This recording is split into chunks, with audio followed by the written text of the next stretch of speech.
അങ്ങനൊന്നും പൊളിയുന്ന പ്ലാൻ അല്ല അമ്മയുടെ ഒരു നീക്കങ്ങളും. ചാരു അശ്വതിയും പോയ ഉടനെ ഞാൻ നിന്നെ വിളിക്കും.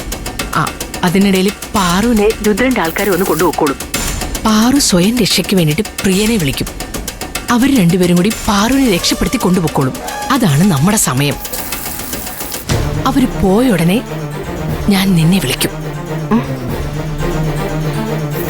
ആ സമയത്ത് ഞാൻ വിളിക്കാം. ഇത്രയും ചെയ്താൽ മതി. ബാക്കിയെല്ലാം നമ്മൾ പ്ലാൻ ചെയ്തതുപോലെ. പിന്നെ ഞാൻ പുറകിലത്തെ വാതിൽ തുറന്നിട്ടിട്ടുണ്ട്. അതുവഴി അവിടെ കടവിലേക്ക് ചെല്ലണം.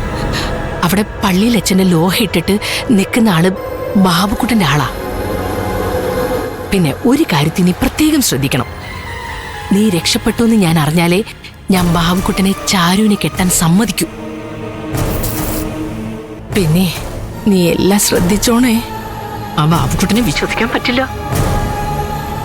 അവന്റെ ആൾക്കാരെങ്ങാനും നിന്നെ ഉപദ്രവിക്കാൻ ശ്രമിച്ച അപ്പ നീ എന്നെ വിളിച്ചോണം. കേട്ടല്ലോ?